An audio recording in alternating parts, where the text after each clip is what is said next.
ভিতরে এসেছে আয়াতুল মুনাফিকি সালাসা, আয়াতুল মুনাফিকি সালাসা, তিনটা জিনিস হলো মুনাফিকের আলামত।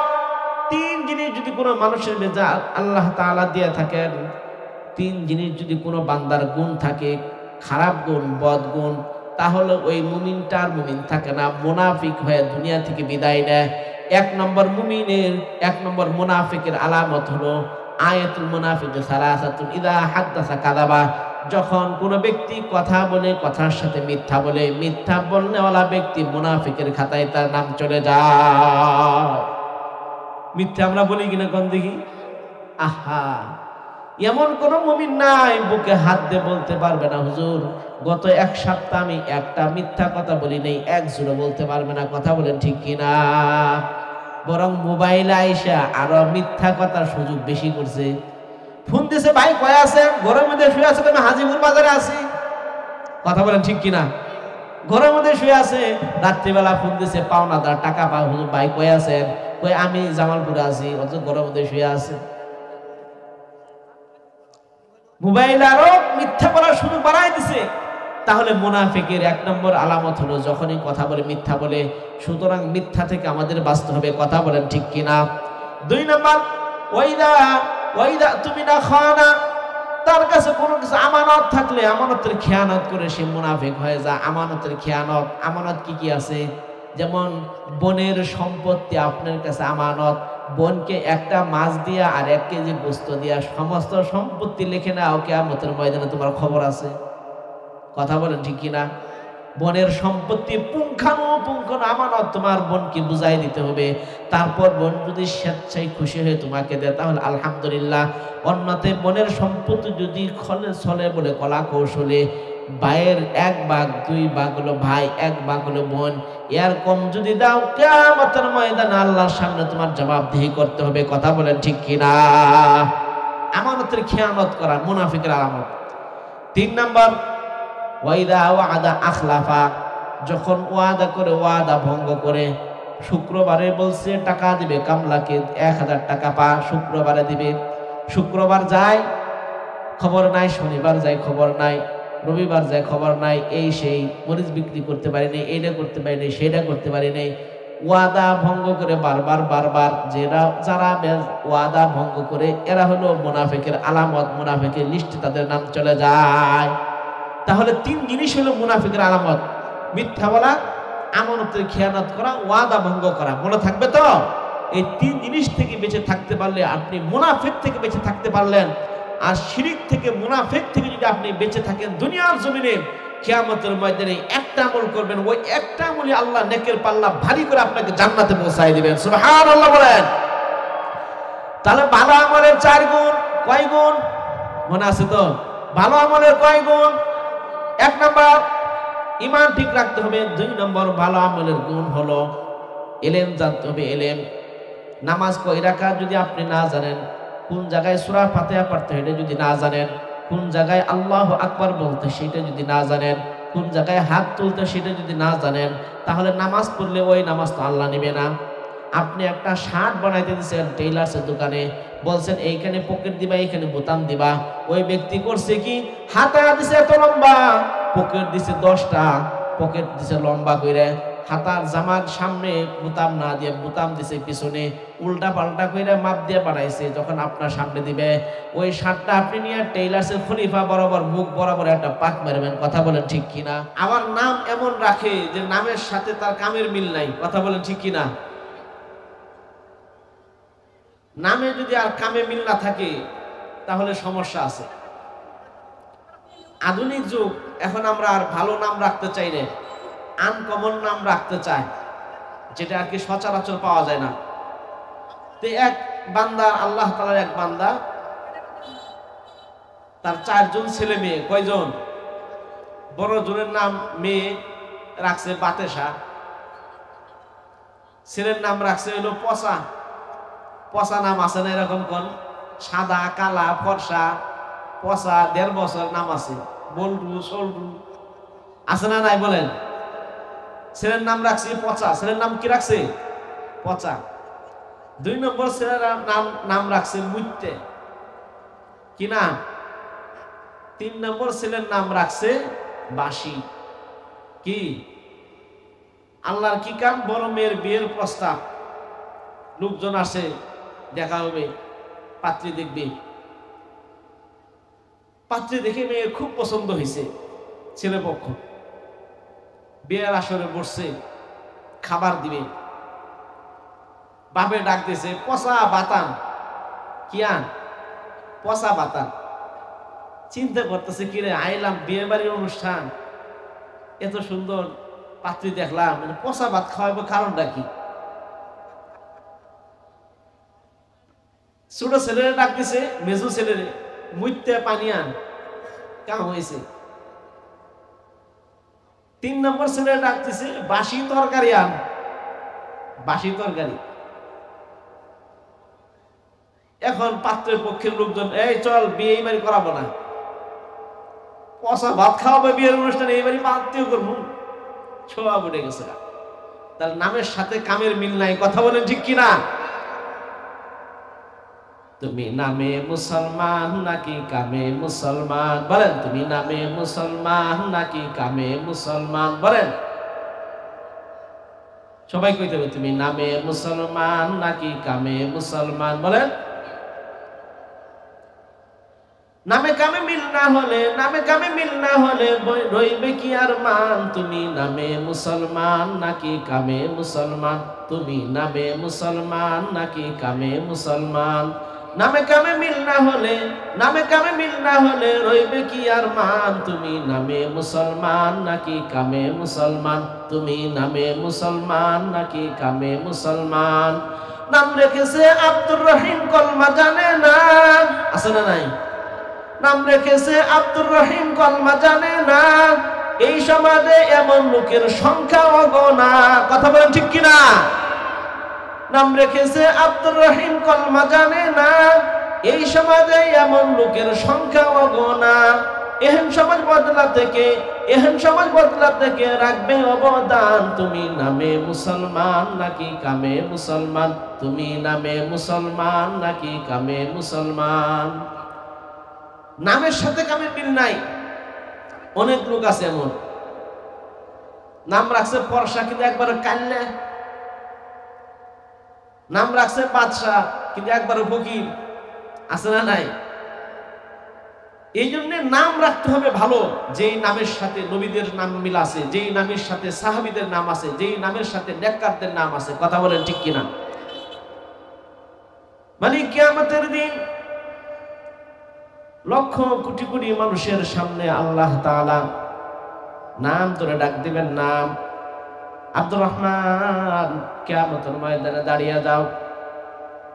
আব্দুর রহিম, কিয়ামতের ময়দানে দাঁড়িয়ে যাও।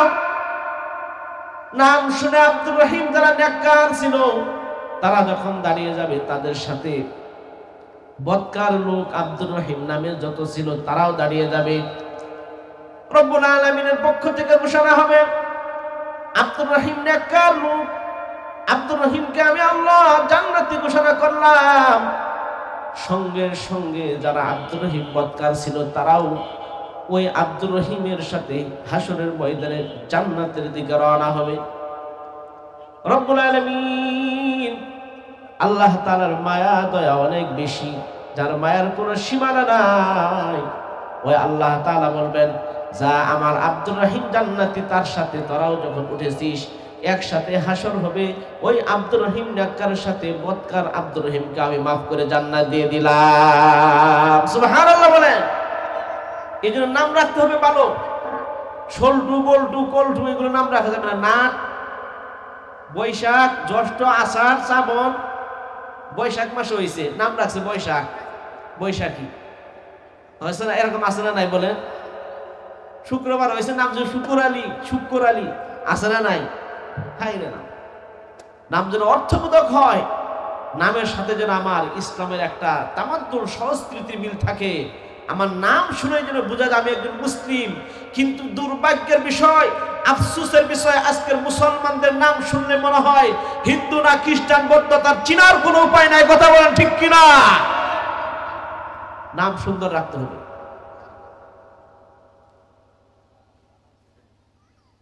এক মিনিট একটু জিকির করি, লা ইলাহা লা ইলাহা লা ইলাহা লা ইলাহা ইল্লাল্লাহু মুহাম্মাদুর রাসূলুল্লাহ। তাহলে বলতেছিলাম নাম, সূরার নাম সূরাতুল মুলক, মনে আছে তো? সূরার নাম তিনটে, একটা নাম হলো মুলক। মুলক মানে রাজত্ব। মুলক মানে কি? রাজত্ব। পৃথিবীর রাজত্বের ক্ষমতা, সমস্ত কিছুর ক্ষমতার মালিক হলো আল্লাহ। আল্লাহ যাকে ক্ষমতা দেন সেই ক্ষমতা পান, যাকে আল্লাহ ক্ষমতা ছিনিয়ে নেন সেই ক্ষমতা। এই জন্য দেখবেন দীর্ঘদিন ক্ষমতায় ছিল, আল্লাহ যখন ক্ষমতা ছিনিয়ে নিছে, সকালে ভাত রান্না করছে, দুপুরে খাওয়ার সময় পায় না, এর আগে বাগন লাগছে। কথা বলেন ঠিক কিনা? এর আগেই শেষ। মালিক যখন চাইবেন তখনই ক্ষমতা পাবে কেউ? মালিক। মালিক যদি না যায় পৃথিবীর কেউ ক্ষমতা পাইতে পারে না। মালিক যাকে ক্ষমতা দেয়, যাকে ইজ্জত দেয়, সেই ক্ষমতা পায়, সেই ইজ্জত পায়। মালিক যাকে বেইজ্জতি করে পৃথিবীর কেউ তাকে সম্মান দিতে পারে না। কথা বলেন ঠিক কিনা? সূরার নাম একটা হলো মুলক, 2 নম্বর সূরার নাম হলো মানিআ। কোরআন তেলাওয়াত সূরাতুল মুলক, এই সূরাটা যে দৈনিক তেলাওয়াত করবে কিয়ামতের ময়দানে আল্লাহ। আরেকটা নাম হলো সূরাতুল মুনজিয়া, মুক্তিদাতা। যে ব্যক্তি দৈনিক সূরা মুলক রাত্রিবেলা তেলাওয়াত করবে, পয়গম্বর আলাইহিস সালাম বলেন আল্লাহ তাআলা কিয়ামতের ময়দানে সূরাতুল মুলক আল্লাহর সাথে সুপারিশ করবে, আল্লাহর কাছে সুপারিশ করবে, বলবে মালিক রাত্রিবেলা আমাকে তেলাওয়াত করেছে, সকালবেলা তেলাওয়াত করেছে, প্রতিদিন আমাকে তেলাওয়াত করেছে। আমি যদি তোমার কোরআনের অংশ হয়ে থাকি মালিক, আজকের এই হাসরের ময়দানে তোমার কোরআন যদি আমি সূরা মুলক তোমার কোরআনের যদি অংশ হয়ে থাকি, তোমার কাছে আমার আবেদন, তোমার কাছে আমার দরখাস্ত, আমাকে যে প্রতিদিন তেলাওয়াত করছে, না তেলাওয়াত করে ঘুমায় নাই, ওই ব্যক্তিকে আজ তোমার কাছে সুপারিশ করলাম, জান্নাতে দাও। সুবহানাল্লাহ। মানে হাদিস শরীফে এসেছে সূরা মুলকের তাফসীর, তাফসীরের কিতাবে এসেছে সূরা মুলক আল্লাহর কাছে যখন আবেদন করবে, আল্লাহ তাআলা সূরা মুলকের আবেদন মঞ্জুর করে আল্লাহ তাআলা ওই ব্যক্তিকে জান্নাত দিয়ে দিবেন। অনেক কাছে কোরআন তেলাওয়াত পারি না, গান শুনতে খুব মজা, কিন্তু কোরআন তেলাওয়াত দেখবেন এই যে মাহফিল হচ্ছে, অনেকে ঘরে টিভি চলতেছে, টিভি দেখতেছে, মজা পাইতেছে, কিন্তু মাহফিলে আসছে তার মজা পায় না। কথা বলেন ঠিক কিনা? মমতাজের গান দেখলে এখানে অনুষ্ঠান হতো, মমতাজ আবা, এই মাঠ এটা একটু কিছু হইতো না, আরো 2 ডবল লাগতো। কথা বলেন ঠিক কিনা? আমরা দেখেছি গাজীপুর হাজীপুরে যখন যাত্রার প্যান্ডেল হয়, লক্ষ লক্ষ হাজার হাজার মানুষ সেই গান শুনতে যায়, ঘুম আসে না, তখন সারা রাত জাগ্রত থাকে, কিন্তু মাহফিলের প্যান্ডেল আসতে যার পা ওঠে না, তার ঈমানের ভিতরে কমতি আছে। কথা বলেন ঠিক কিনা? এই জন্য কোরআন তেলাওয়াত এটা মুমিনের হৃদয়ের হেদায়েতের আলো জ্বালা। যার অন্তরে কোরআনের অংশ নাই, সেখানে শয়তান বসবাস করে। যার অন্তরে কোরআন আছে, সে অন্তরে আল্লাহর নূর হেদায়েত ভরপুর করে। এই জন্য কোরআন তেলাওয়াত শিখবো তো সবাই ইনশাআল্লাহ। সন্তানদেরকে কোরআন তেলাওয়াত শিখাবো। লক্ষ লক্ষ টাকা খরচ করে পড়াশোনা করে, এমএ পাশ করে কালিমাও বলতে পারে না, বিসমিল্লাহ বলতে পারে না। কথা বলেন ঠিক কিনা? অথচ মসজিদে যদি সকালবেলা মক্তবে আপনার আমার সন্তানকে পাঠাই, 3 মাস 6 মাস লাগবে না, এর ভিতরে আপনার সন্তান কোরআন শিখতে পারবে। কথা বলেন ঠিক কিনা? এই জন্য আমরা আমার সন্তানকে অবশ্যই বক্তব্য দিয়ে হোক, হুজুর দিয়ে হোক, কোরআন শিখাবো। রাজি আছেন তো ইনশাআল্লাহ?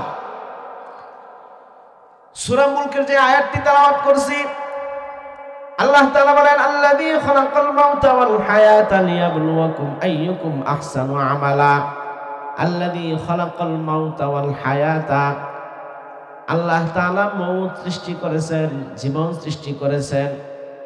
আয়াতের অর্থ হলো আল্লাযী খালাকাল মাউতা ওয়াল হায়াতা, আল্লাহ তাআলা যিনি মউত যিনি সৃষ্টি করেছেন, যিনি জীবন সৃষ্টি করেছেন। আগে কি মউত না আগে জীবন? আগে মরণ না আগে জীবন? কিন্তু আল্লাহ তাআলা বলেন আমি আগে মরণ সৃষ্টি করছি তারপরে জীবন দিছি। কেন আল্লাহ তাআলা মরণকে আগে আনলেন? মালিক বলতে চান দুনিয়ার মানুষ, ও দুনিয়ার মানুষ শুনে রেখো, দুনিয়ার এই হায়াতের জিন্দেগি যেটা তোমরা দেখতেছো এটা স্বপ্নের মতো। অনেক মানুষ রাত্রিবেলা ঘুমাইলে স্বপ্নে দেখে এসে বাদশাহ হয়ে গেছে, প্লেনে উঠতেছে, গাড়িতে উঠে অনেক অট্টালিকার মালিক, ঘরের মালিক হয়ে গেছে। ঘুম ভাঙলে মনে হয় এই স্বপ্নের কথা সে আর আফসোস করে না, কারণ সে জানে স্বপ্নের যে জীবনটা হায়াতটা এটা হায়াত না, এইটা জীবন না, এইটা সম্পদ না, এটা শুধুমাত্র ছলনা আর ধোঁকাবাজি। কথা বলেন ঠিক কিনা? মাওলা পাক মানুষকে জানিয়ে দেন, ও দুনিয়ার মানুষ জেনে রেখো, জানে রেখো, শুনে রেখো, তোমার এই গোটা হায়াতের জিন্দগিটা আমি আল্লাহর কাছে স্বপ্নে দেখার মতো একটা হায়াতের জিন্দেগি।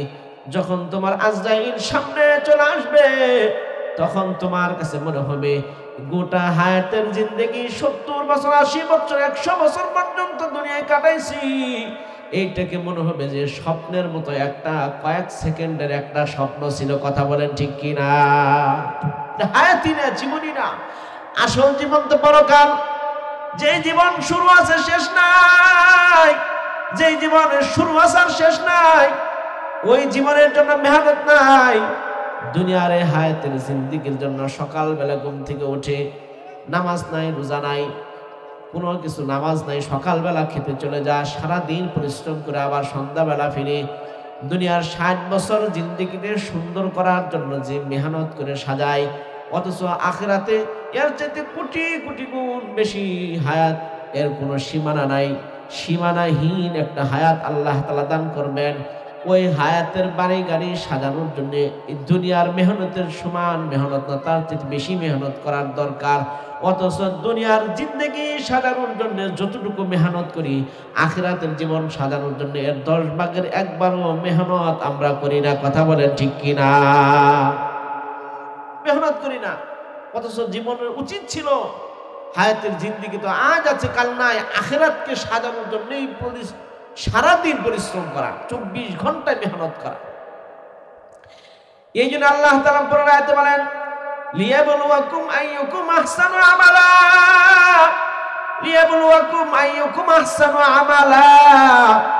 ও দুনিয়ার মানুষ জেনে রেখো, শুনে রেখো, দুনিয়ায় আমি তোমাকে হাল চাষ করার জন্য পাঠাই নাই, দুনিয়া আমি তোমাকে বসবাস করার জন্য পাঠাই নাই, আমি তোমাকে দুনিয়াতে খেল তামাশার জন্য পাঠাই নাই, তুমি দুনিয়াকে, তোমার দুনিয়াতে তোমাকে আমি এই বাড়ি গাড়ি সাজানোর জন্য পাঠাই নাই, আমি তোমাকে পাঠাইছি লিয়াবলুয়াকুম আইয়ুকুম আহসানু আমালা, তোমাদের আমি পরীক্ষা করব, দেখি কার আমলটা কত সুন্দর হয়, কার কাজটা কত সুন্দর হয়, কার নেক কাজ কত সুন্দর হয়। নেক কাজটা দেখার জন্য আমি আল্লাহ বানাইছি, নেক কাজ কত সুন্দর করে করতে পারো এটা দেখার জন্য আমি আল্লাহ তোমাদেরকে বানাইছি। লিয়াবলুয়াকুম আইয়ুকুম আহসানু আমালা, যাতে আমি তোমাদের সুন্দর আমলকে করতে পারে এটা আল্লাহ পরীক্ষা করবেন। আমল সুন্দর করতে হবে। অনেকে নামাজ পড়ে নামাজের নিয়ম জানে না। আল্লাহ তাআলা কিয়ামতের ময়দানে আমলকে পাল্লা দিয়ে মাপবেন। কি দিয়ে মাপবেন? আল্লাহ নেকির পাল্লা কই না আমরা, নেকির পাল্লা, বদির পাল্লা, মিজানের পাল্লা মাপবেন। আল্লাহ তাআলা কিন্তু আমল গণনা করবে না যে কে কয়শো রাকাত নামাজ পড়ছিল গণনা করি, এই হিসাব না, গণনা করবে না, হিসাব করবে না, বরং ওজন দিবে, ওজন ওজন। একজনে শত শত ওয়াক্ত নামাজ পড়েছে, 60 বছর 70 বছর হায়াত পেয়েছে, সারা জিন্দেগি বর্ষে নামাজে কাটাইছে, কিন্তু এক ওয়াক্ত নামাজও তার আল্লাহর চাহিদা মতো, কোরআন সুন্নাহর মতো হয় নাই। লক্ষ কোটি রাকাত নামাজ পড়েও এই নামাজের কোনো আল্লাহর কাছে দাম নাই। আরেক ব্যক্তি নামাজ পড়ছে 5 ওয়াক্ত, অত নফল পড়ে নাই, অত নামাজ রোজা রাখে নাই, অত নফল নামাজ পড়ে নাই, অত নফল রোজা রাখে নাই, দৈনিক 5 ওয়াক্ত নামাজ পড়েছে। কিয়ামতের ময়দানে ওই ব্যক্তির নামাজটা এত সুন্দর করে পড়েছে, একদিনের 1 ওয়াক্তের নামাজটা আল্লাহ তাআলা যখন মিজানের পাল্লায় দিবে, কোটি কোটি নামাজ যেটা উসুলবিহীন হয়েছে, সুন্নাহ মোতাবেক হয় নাই, ওই নামাজের বিপরীতে এক ওয়াক্ত নামাজের সুন্নত মোতাবেক হয়েছে, ওই নামাজটা জান্নাতের নেকির পাল্লায় ভারী হয়ে আল্লাহ তাআলা নেকির পাল্লা ভারী করে তাকে জান্নাতে পৌঁছায় দিবেন। এই জন্য আমল গণনা করবেন, আমল ওজন করবেন। ওজনদার আমল ওজনদার হওয়ার জন্য, সুন্দর হওয়ার জন্য 4টা গুণ আছে। কয়টা গুণ বলেন? আমরা যে আমল করি, আমলটা ওজনদার হওয়ার জন্য, আল্লাহর কাছে মাপে পাল্লায় ওজনদার হওয়ার জন্য 4টা গুণ। কয়টা গুণ? 4 গুণ থাকলে একবার সুবহানাল্লাহ যদি বান্দা বলে জীবনেতে, তার ঈমান যদি ঠিক থাকে, একটা সুবহানাল্লাহর ভার ওজন এমন হবে, সারা দুনিয়া সব এক পাল্লায় দিলেও একটা সুবহানাল্লাহর ওজন সমস্ত দুনিয়ার চাইতে ভারী হয়ে যাবে। এই জন্য ভালো আমলের 4 গুণ। কয় গুণ বলেন? ভালো আমল, ওজনদার আমল হওয়ার জন্য 4 গুণ। 4 গুণ থাকলে আমল ওজনদার হয়। 4 গুণ থাকলে আমলটা আল্লাহর কাছে ভালো হয়। 4 গুণ থাকলে আল্লাহর কাছে আমলটা সুন্দর হয়। 4 গুণ থাকলে ওই আমলটা আল্লাহ তাআলা ওজনে এত ভারী করায় দিবেন যে একটা সুবহানাল্লাহ বললেও সমস্ত দুনিয়ার চাইতে ওই একটা সুবহানাল্লাহর ওজনের পাল্লাটা আল্লাহর কাছে ভারী হয়ে যায়। এই 4 আমল, 4 গুণ ঠিক রেখে আমল করলে আমলটা সুন্দর হয়। এক ওয়াক্ত নামাজ পড়লে নামাজটা সুন্দর হবে, আর একটা রোজা রাখলেও রোজাটা আল্লাহর কাছে দামি হবে। সমস্ত আমল আল্লাহর কাছে ভালো হওয়ার জন্য, কিয়ামতের ময়দানে ওজনের পাল্লায় ভারী হওয়ার জন্য 4টা গুণ লাগবে। কয়টা গুণ বলেন? আরো জোরে, জোর হইল না, জোরছে বলো। 4টা গুণ। নির্বাচন না, আমার এটা নির্বাচন, এক কাপ চা খেলে মানুষ হয় 10 জন, মনে হয় যে 100 জন চিল্লাইতেছে। কথা বলেন ঠিক কিনা? আর মাহফিলে যদি আজ 100 জন বম দিয়ে মারলেও এখানে সুবহানাল্লাহ মুখতে পারে না। কথা বলেন ঠিক কিনা? 4টা গুণ লাগবে আমলের। কয়টা গুণ? 1 নম্বর গুণের নাম হলো ঈমান। ঈমান যদি ঠিক থাকে, আমল কিয়ামতের ময়দানে আল্লাহর কাছে ভারী হবে। ঈমান যদি কোনো বান্দার ঠিক থাকে, তার আমলটা ওজনদার হবে। ঈমানওয়ালা বান্দার আমলটা আল্লাহ তাআলার কাছে সৌন্দর্য হবে। ঈমানওয়ালার বান্দার আমলটা আল্লাহর কাছে গৃহীত হবে। ঈমানওয়ালার বান্দার একটা আমল আল্লাহর কাছে এত ওজনদার হবে, ওই একটা আমলই তাকে নাজাতের জরিয়া হয়ে যাবে।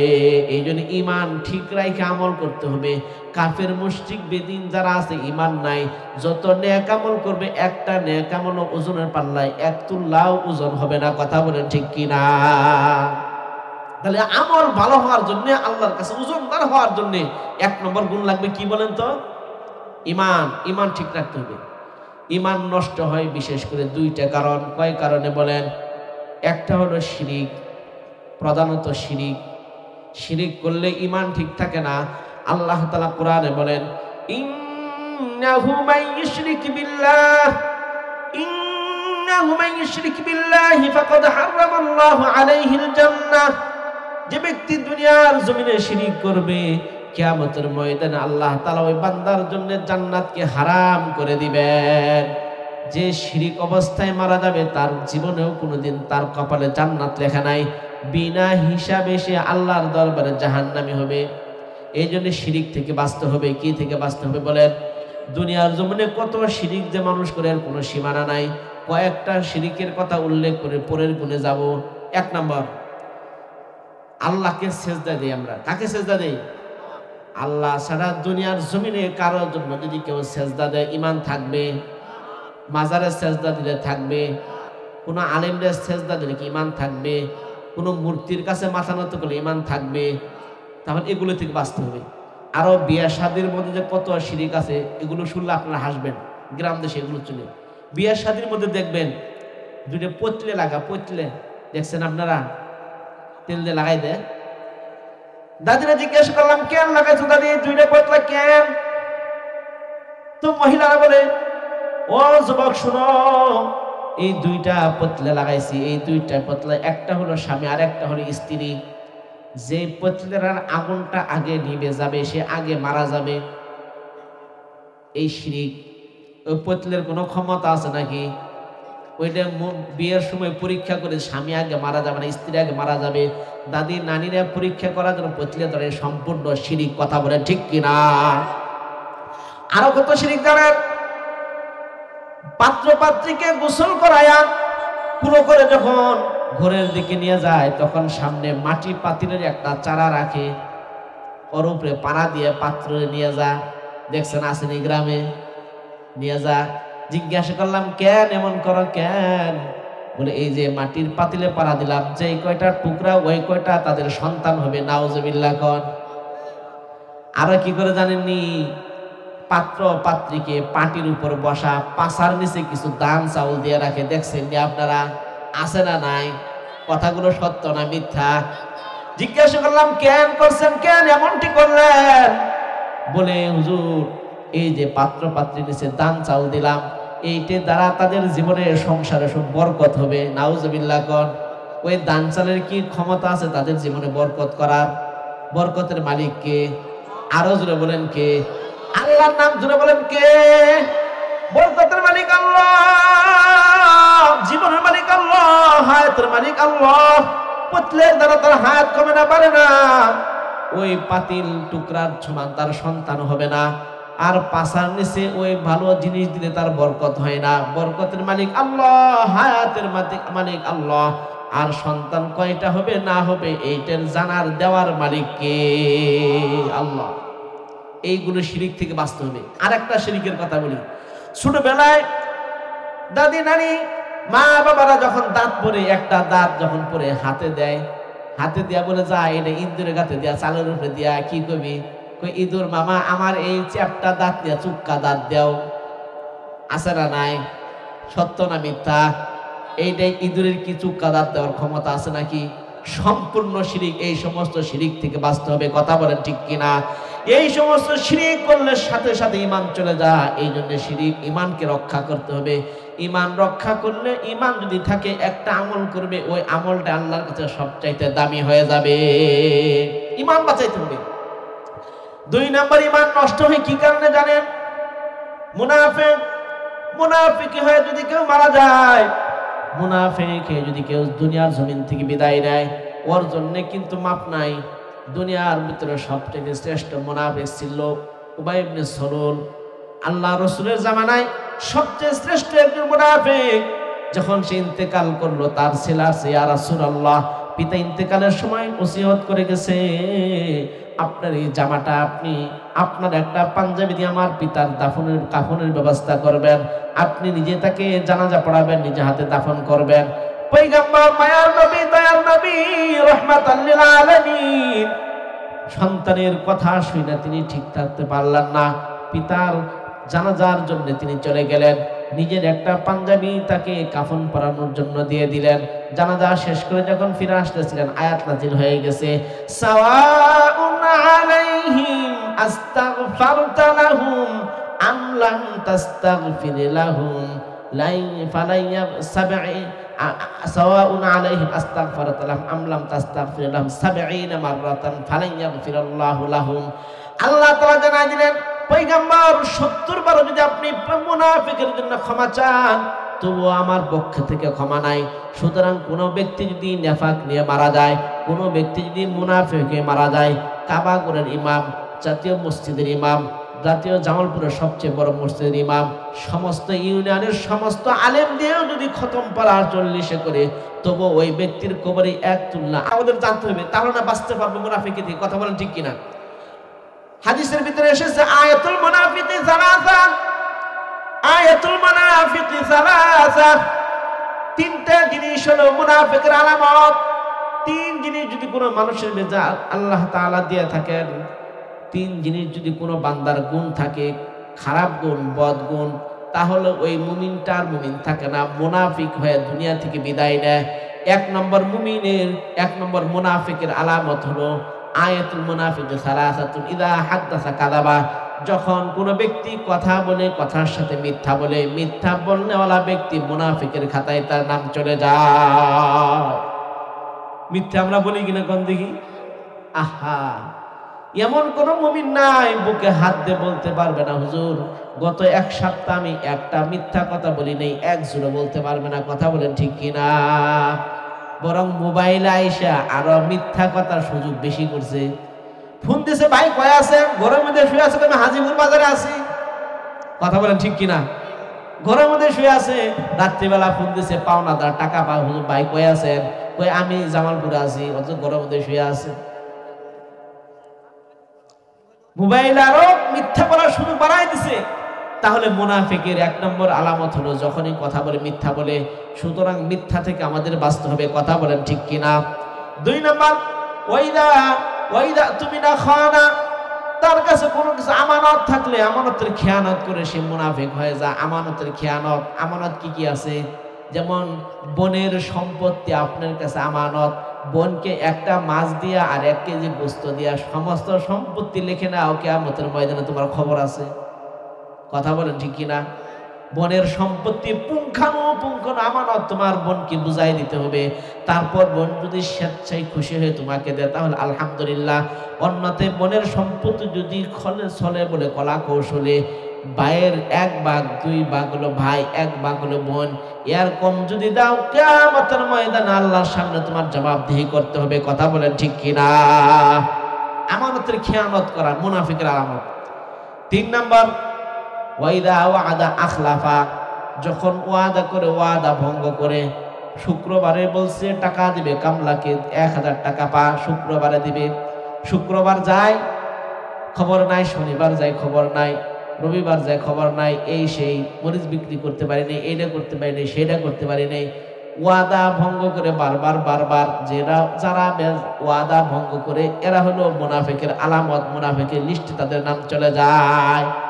তাহলে 3 জিনিস হলো মুনাফিকের আলামত: মিথ্যা বলা, আমানতের খেয়ানত করা, ওয়াদা ভঙ্গ করা। মনে থাকবে তো?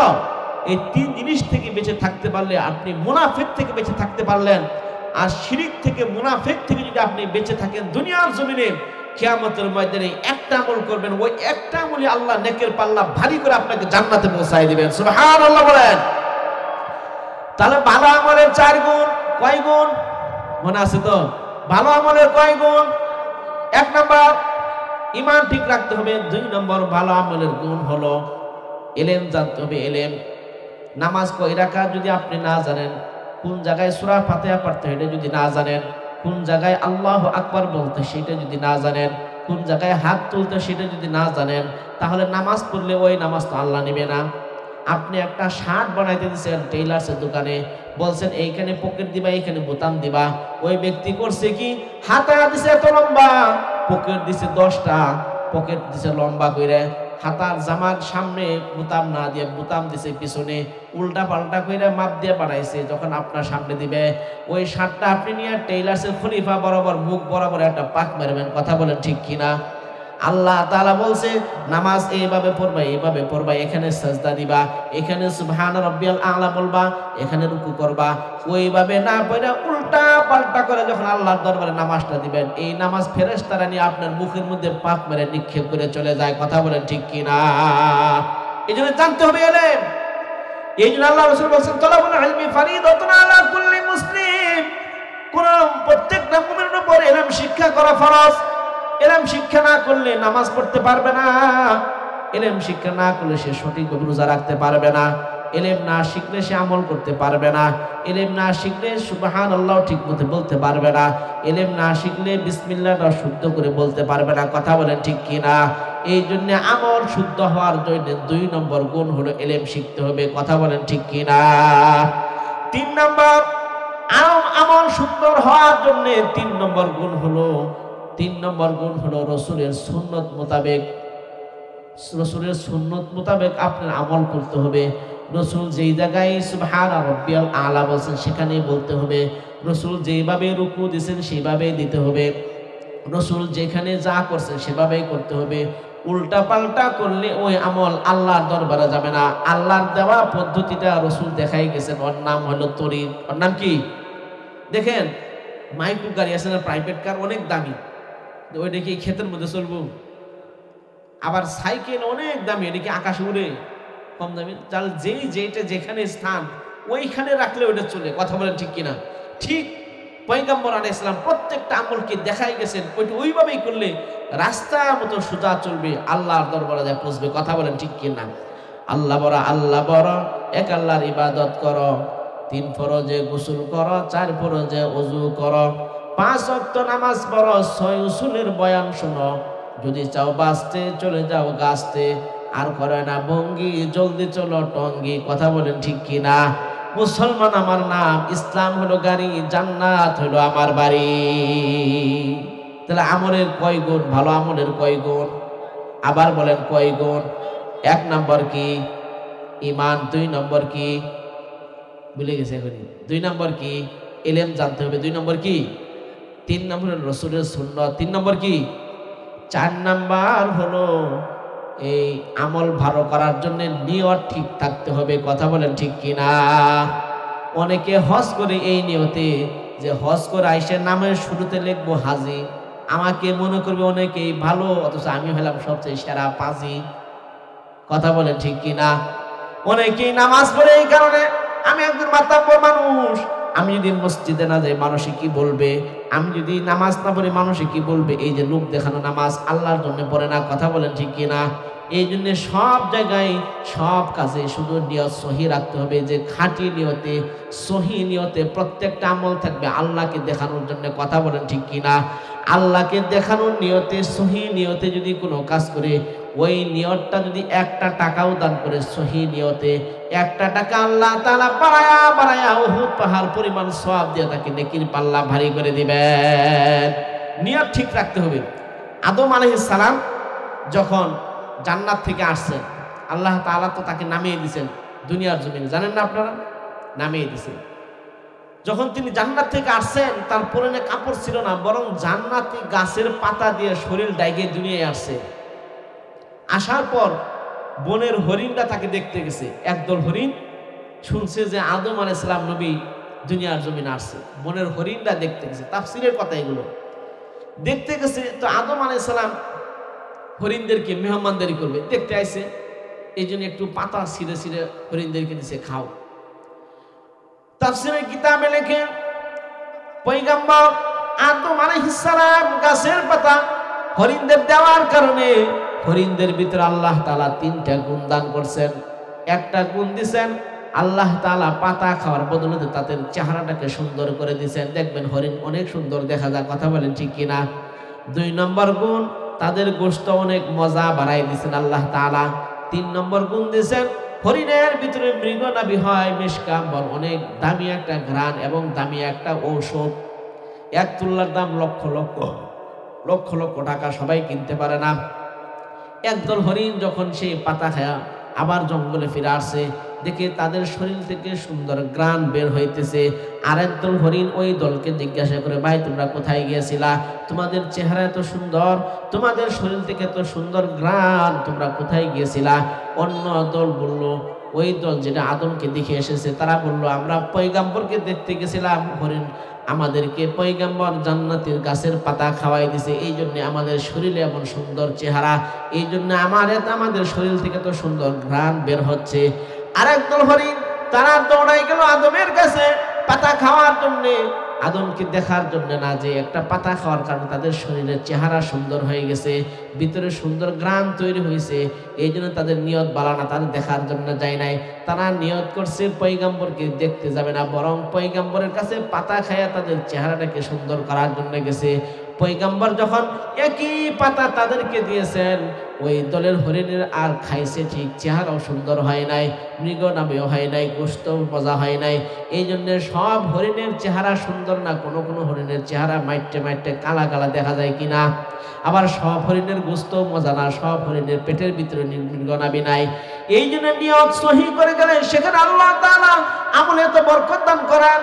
একটা আমল যদি করে নিয়ত যদি সহি থাকে, আল্লাহর জন্য যদি করে থাকে, ওই আমলটাকে আল্লাহ তাআলা কিয়ামতের ময়দানে শুধুমাত্র আল্লাহর জন্য করার কারণে তাকে নাজাত দিয়ে দিবে।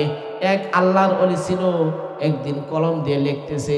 আগের জামানায় কলম ছিল ওই যে কালি বইরে লাগায় লিখতে হইতো, কালি দোয়াতে, দেখছেন আপনারা? বুজুর্গ কিতাব লিখতেছে, কিতাব কলমে কালি বইরে কিতাব লিখতেছে। হঠাৎ একটা মাছি কলমের মাথায় এসে বসে গেছে। দেখে বুজুর্গ দেখলেন কলমের কালি এসে পান করতেছে। মনে মনে ভাবলেন হয়তো এই মাছিটা অনেক ক্ষুধা, তার পিপাসা লাগছে, এই জন্য হয়তো কলমের কালি সে পান করতেছে। তো ওই বুজুর্গ ব্যক্তি কলমটা স্থির করে ধরে রাখলেন। যখন মাছি সুন্দর করে তৃপ্তি সহকারে পান করে চলে গেলেন, কিছুদিন পর বুজুর্গ যখন মারা গেলেন, এক ব্যক্তি স্বপ্নে দেখলো, জিজ্ঞাসা করলো, ভাই কি জন্য আপনি জান্নাত পাইছেন কিনা, কি অবস্থায় আছেন? ওই ব্যক্তি ডাক দিয়ে বলে, ভাই আমি যখন দুনিয়ার জমিনে ছিলাম ৬০-৭০ বছর জিন্দেগিতে কোনো আমল আল্লাহর দরবারে কবুল হয় নাই। একটা কারণে আল্লাহ তাআলা আমাকে মাফ করে দিয়েছেন, শুধুমাত্র একটা কারণে। একদিন আল্লাহ তাআলাকে রাজি খুশি করার জন্য একটা মাছিকে আমি আমার কলমের কালি পান করতে দিয়েছিলাম। শুধুমাত্র একটা মাছি তৃপ্তি সহকারে আমার কলম থেকে কালি পান করেছিল, এই জন্য আল্লাহ তাআলা আমাকে উসিলা করে মাফ করে দিয়েছে। এই জন্য আল্লাহ তাআলা নিয়ত দেখবেন, নিয়ত। হাদিস শরীফে বুখারীর বর্ণনা, একজন বেশ্যা মহিলা ছিল, বেশ্যা, জীবনভর বেশ্যাগিরি করছে। একদিন দেখে কুয়ার পারে একটা কুকুর পিপাসায় ছটফট করতেছে। তার মোজা খুলে কুয়া থেকে পানি উঠায়া কুকুরের মুখে পানি তুলে দিছে, মারা গেছে। হাদিস শরীফে আল্লাহ রাসূল বলেন, শুধুমাত্র সারা জীবন বেশ্যাগিরি করছে, একদিন একটা কুকুরকে, পিপাসার্ত কুকুরকে আল্লাহকে দেখানোর জন্য না, মানুষকে দেখানোর জন্য, শুধুমাত্র আল্লাহকে দেখানোর জন্য, আল্লাহকে রাজি খুশি করার জন্য মাছি কুকুরের মুখে একটু পানি তুলে দিছে। ওই পানি কুকুর খায়া পান কইরা যখন তৃপ্তি জীবন ফিরে পেয়েছে, আল্লাহ তাআলা ওই বেশ্যা মহিলাকেও সমস্ত গুনাহ মাফ করে তাকে জান্নাত দিয়ে দিছে। এই জন্য সমস্ত কাজের নিয়ত সহি থাকতে হবে। কি থাকতে হবে বলেন? তাহলে আজকে আমরা শিখলাম যে আমল আল্লাহর কাছে গ্রহণযোগ্য হওয়ার জন্য, ভারী হওয়ার জন্য, ওজনদার হওয়ার জন্য, সুন্দর হওয়ার জন্য 4টে গুণ লাগবে। কয়টা গুণ? 4টে গুণ। 1 নম্বর গুণ কি? ঈমান। 2 নম্বর ইলম। 2 নম্বর কি? 3 নম্বর রাসূলের সুন্নাত মোতাবেক করতে হবে। 3 নম্বর কি? 4 নম্বর হলো নিয়ত। নিয়ত সহি থাকতে হবে। নিয়ত কি থাকতে হবে? সহি থাকতে হবে। এই 4 জিনিস রাখে যদি কোনো ব্যক্তি আমল করে, প্রত্যেকটা আমল আল্লাহর কাছে গ্রহণ হবে, প্রত্যেকটা আমল ওজনদার হবে, প্রত্যেকটা আমল কাল কিয়ামতের দিন তার নাজাতের জরিয়া মাধ্যম হয়ে যাবে। আল্লাহ তাআলা আমাদেরকে প্রত্যেকটা আমল করার আগে এই 4 জিনিস গুণ ঠিক রেখে আমল করা তৌফিক দান করুক, বলেন আমিন। আজকের এই ওয়াজ থেকে এই 4টে জিনিস শিখবেন, মনে থাকবে তো? আল্লাহ তাআলা আমাদেরকে যা শুনলাম, আল্লাহ তাআলা আপনাকে আমাকে সবাইকে আমল করা তৌফিক দান করুক, বলেন আমিন।